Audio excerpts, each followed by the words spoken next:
তো এরকম ধরনের এক দফা প্রোফাইল পিকচার কি আপনারা খুব সহজে তৈরি করবেন আজকের এই ভিডিওতে সেটাই দেখিয়ে দেবো। তার জন্য ভিউয়ার্স আপনারা চলে আসবেন আপনার ফোনের যে কোনো একটি ব্রাউজারে, তারপর সার্চ বারে আপনারা ক্লিক করে দিয়ে এখানে আপনারা লিখবেন অ্যাডোবি এআই ইমেজ জেনারেটর। অবশ্যই ভিউয়ার্স লক্ষ্য করুন অ্যাডোবি এআই ইমেজ জেনারেটর এটা আপনারা লিখে সার্চ করে দেবেন। তবে সেক্ষেত্রে লক্ষ্য করবেন অ্যাডোবির ওয়েবসাইটে কিন্তু চলে আসবে, সেটার উপর আপনারা ক্লিক করে দেবেন। এমনকি এরকম ইন্টারপেজ চলে আসবে, এখান থেকে লক্ষ্য করুন কোনায় সাইন ইন নামে যে অপশনটি সেখানে ক্লিক করে দেবেন।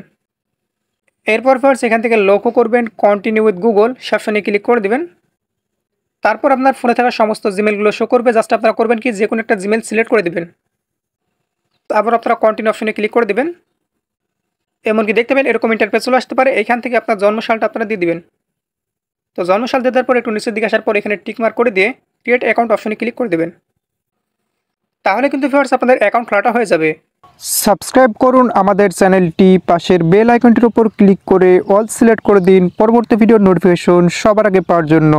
এবার উপর দিকে আপনারা সার্চ বারে আবারও ক্লিক করে দেবেন। তারপর এখান থেকে আপনারা লিখবেন এআই ইমেজ জেনারেটর। অবশ্যই ভিউয়ার্স এআই ইমেজ জেনারেটর এটা আপনারা লিখে সার্চ করে দেবেন। তারপর এইখান থেকে অ্যাডোবি যে ওয়েবসাইট রয়েছে অবশ্যই এখান থেকে সেই ওয়েবসাইটের উপর ক্লিক করে দেবেন। ক্লিক করে দেওয়ার পর একটু নিচের দিকে আপনারা স্লাইড করে চলে আসবেন। তাহলে দেখতে পাচ্ছেন জেনারেট ইমেজ নাও নামে একটা অপশন, অবশ্যই আপনারা সেটার উপর ক্লিক করে দেবেন। এমনকি ভিউয়ার্স এখান থেকে আপনারা লক্ষ্য করুন ডিসক্রিপ ইউর ইমেজ নামে একটা অপশন, সেখানে ক্লিক করে দেবেন। তারপর এইখানে মূলত আপনাদের একটা লেখা লিখতে হবে। আর কি লিখবেন আপনারা এখান থেকে লক্ষ্য করুন on is written in the middle of the flag of Bangladesh. তো অবশ্যই ভিউয়ার্স এই লেখাটা আপনারা এখানে লিখবেন। তারপর এই অপশনটিতে ক্লিক করে দেবেন। তারপর এগ্রি অপশনে ক্লিক করে দেবেন। তারপর আবার আপনারা সেই অপশনটিতে ক্লিক করে দেবেন। এবার ভিউয়ার্স আপনারা এই অপশনটিতে একটু অপেক্ষা করবেন, আমাদের কাজটা কিন্তু হচ্ছে।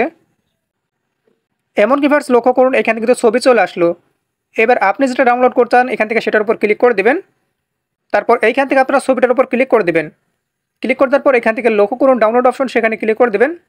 তারপর এখান থেকে লক্ষ্য করবেন ডাউনলোড অল নামে একটা অপশন, সেখানে ক্লিক করে দেবেন। এমনকি দেখতে পাচ্ছেন আমাদের এখান থেকে ডাউনলোডিং হচ্ছে, এমনকি ডাউনলোড হয়ে গেল। তো এইভাবে ডাউনলোড করে খুব সহজে আপনারা ফেসবুক টিকটক সহ যে কোনো প্রোফাইলে আপনারা ছবিটা ব্যবহার করতে পারেন। তাছাড়া যারা চাচ্ছেন যে এখান থেকে অনের মাঝখানে এক দফা পুরন এরকম লিখবেন, তবে সেক্ষেত্রে পিক্সেল বা পিক্সেট অ্যাপের সাহায্যে খুব সহজে আপনারা এখান থেকে লিখে নিতে পারেন। সেটা আমি আর দেখাচ্ছি না, অবশ্যই আপনারা নিজেরা করে নেবেন।